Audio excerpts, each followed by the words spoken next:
Hello friends, नमस्कार, जय माता की। आज हम अपने वीडियो में जानेंगे कि शारदीय नवरात्र में व्रत रहने का विधान कब से शुरू हुआ और शारदीय नवरात्र के बाद 9 दिन के बाद दशहरा में राम जी की पूजा क्यों की जाती है। साथ ही ये भी जानेंगे कि हम घर में सरलता से हवन कैसे करें, किस मंत्र का उच्चारण करें, हवन सामग्री क्या होगी, क्या क्या सामान लगेंगे हवन करने के लिए, पूरी जानकारी इस वीडियो में। नवरात्रि का पर्व वर्ष में 2 बार मनाया जाता है। सबसे पहले चैत्र माह में, इस कारण इसे चैत्र नवरात्रि कहा जाता है, और दूसरा आश्विन माह के शुक्ल पक्ष की प्रतिपदा में, इसे शारदीय नवरात्रि कहा जाता है। इस दौरान 9 दिनों तक शक्ति स्वरूपा माँ दुर्गा के अलग अलग रूपों की पूजा अर्चना की जाती है। नवरात्रि का पर्व वर्ष में 2 बार मनाया जाता है। सबसे पहले चैत्र माह में, इस कारण इसे चैत्र नवरात्रि कहा जाता है, और दूसरा आश्विन माह के शुक्ल पक्ष की प्रतिपदा में, इसे शारदीय नवरात्रि कहा जाता है। इस दौरान 9 दिनों तक शक्ति स्वरूपा माँ दुर्गा के अलग अलग रूपों की पूजा अर्चना की जाती है। आश्विन माह में नवरात्रि के 10वें दिन बड़ी धूमधाम से विजयदशमी अर्थात दशहरा का त्योहार मनाया जाता है। दशहरे का त्योहार बुराई पर अच्छाई की जीत के रूप में मनाया जाता है। लेकिन क्या आपने कभी ये जानने का प्रयास किया है कि नवरात्रि के 10वें दिन हम दशहरा या विजयादशमी का जश्न क्यों मनाते हैं? आइए आज हम आपको इसकी पूरी जानकारी देते हैं। कैसे हुई शारदीय नवरात्रि मनाने की शुरुआत? ऐसा माना जाता है कि त्रेतायुग में भगवान राम ने शारदीय नवरात्रि की शुरुआत की थी। उन्होंने अयोध्या में समुद्र के किनारे शारदीय नवरात्रि का व्रत रखकर माँ दुर्गा के 9 स्वरूपों की पूजा अर्चना की। पूजा के पश्चात उन्होंने मां सीता की तलाश में लंका पर चढ़ाई की और विजयश्री प्राप्त की। तभी से शारदीय नवरात्रि का त्योहार मनाने की परंपरा अस्तित्व में आई। इसी वजह से शारदीय नवरात्रि में 9 दिनों तक मां दुर्गा की आराधना के बाद 10वें दिन लंका पर भगवान राम की जीत के उपलक्ष्य में दशहरे का त्योहार मनाया जाता है। तभी से इस पर्व की शुरुआत हुई और मान्यता के अनुसार इस त्योहार को असत्य पर सत्य की जीत के रूप में मनाते हैं। ब्रह्मा जी ने दिया था चंडी पूजा की सलाह। लंका युद्ध में विजय प्राप्ति के लिए ब्रह्मा जी ने श्री राम को चंडी देवी की पूजा की सलाह दी थी। उन्होंने भगवान श्री राम से कहा था कि चंडी देवी के पूजन में वह दुर्लभ 108 नीलकमल का प्रयोग जरूर करें। वहीं दूसरी ओर रावण ने भी अमृतत्व प्राप्ति के लिए चंडी मां की पूजा के लिए यज्ञ और पाठ का आयोजन किया। रावण को जब पता चला कि भगवान श्री राम भी चंडी यज्ञ कर रहे तो उसने अपनी माया से भगवान श्री राम की पूजा में शामिल होने वाले नीलकमल में से एक निकमल गायब कर दिया। ये बात जब भगवान श्री राम को यत्र के समय पता चली तो भगवान को याद आया कि उन्हें भी लोग कमलनयन नवकंच लोचन कहते हैं, और ऐसा स्मरण कर उन्होंने अपने नयन को निकालने के लिए तलवार निकाल ली। तभी माता चंडी वहां प्रकट हुई और कहा कि वह उनकी भक्ति से बेहद प्रसन्न है और उन्हें लंका विजय का आशीर्वाद दे दिया। हनुमान जी ने रावण का यज्ञ किया विफल। सहस्र चंडी पाठ के प्रथम मंत्र हरिणी शब्द के बजाय कारिणी कहने से मंत्र का उद्देश्य बदल गया था, और ह की जगह क का उच्चारण ब्राह्मणों ने हनुमान जी के कहने पर ही किया था। इससे मां चंडी का यज्ञ सफल नहीं हो पाया। इसलिए नवरात्र पूजा के बाद दशमी के दिन भगवान श्री राम के रावण वध की खुशी में दशहरा मनाया जाता है। पुराणों के अनुसार हवन अथवा यज्ञ भारतीय परंपरा अथवा हिंदू धर्म में शुद्धिकरण का एक कर्मकांड है। कुंड में अग्नि के माध्यम से देवता के निकट हवि पहुंचाने की प्रक्रिया को यज्ञ कहते हैं। हव्य अथवा हविष्य वे पदार्थ हैं जिनकी अग्नि में आहुति दी जाती है, जो अग्नि में डाले जाते हैं। हवन कुंड का अर्थ है हवन की अग्नि का निवास स्थान। हवन कुंड में अग्नि प्रज्वलित करने के पश्चात इस पवित्र अग्नि में फल, शहद, घी, काष्ठ इत्यादि पदार्थों की आहुति प्रमुख होती है। ऐसा माना जाता है कि यदि आपके आसपास किसी बुरी आत्मा इत्यादि का प्रभाव है तो हवन प्रक्रिया इससे आपको मुक्ति दिलाती है।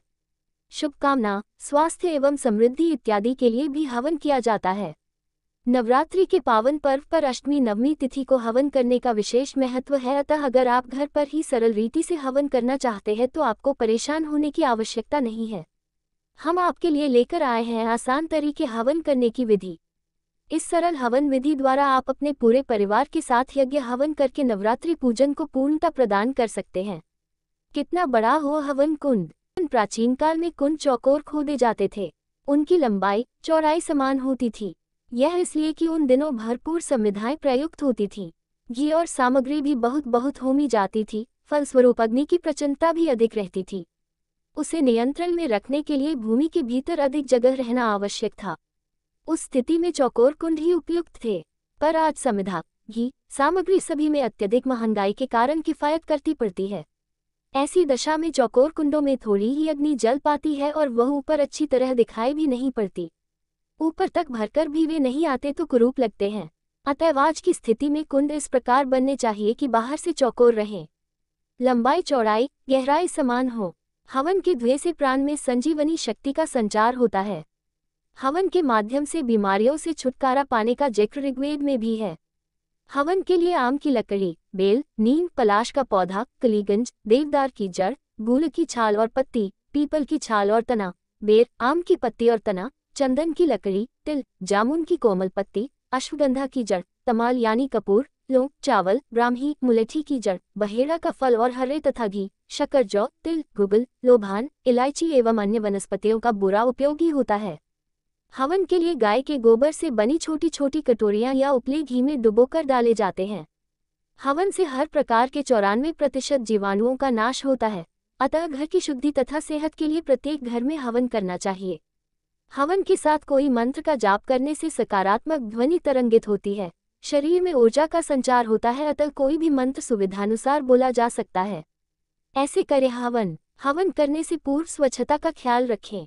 सबसे पहले रोज की पूजा करने के बाद अग्नि स्थापना करें, फिर आम की चौकोर लकड़ी लगाकर कपूर रखकर जला दें। उसके बाद इन मंत्रों से हवन शुरू करें।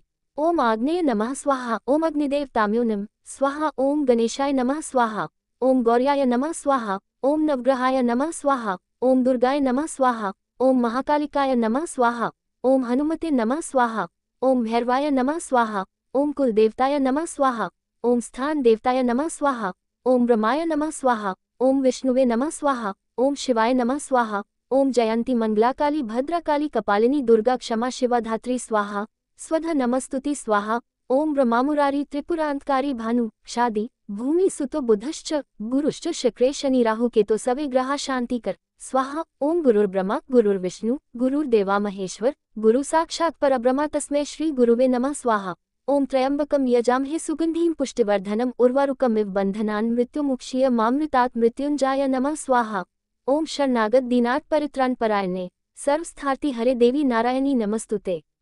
हवन के बाद गोला में कलावा बांधकर फिर चाकू से काटकर ऊपर के भाग में सिंदूर लगाकर घी भरकर चढ़ा दे, जिसको वोली कहते हैं। फिर पूर्ण आहुति नारियल में छेद कर घी भरकर लाल तूल लपेटकर धागा बांधकर पान, सुपारी, लौंग, जायफल, बताशा, अन्य प्रसाद रखकर पूर्ण आहुति मंत्र बोले। ओम पूर्णमद पूर्णमिदं पूर्णात् पूर्णमुदच्यते पूर्णस्य पूर्णमादाय पूर्णमेव विशिष्यते स्वाहा। पूर्ण आहुति के बाद यथाशक्ति दक्षिणा माता के पास रख दे, फिर परिवार सहित आरती करके अपने द्वारा हुए अपराधों के लिए क्षमा याचना करें, क्षमा मांगे। तत्पश्चात अपने ऊपर किसी से 1 रुपया उतरवा कर किसी अन्य को दे दें। इस तरह आप सरल रीति से घर पर हवन संपन्न कर सकते हैं।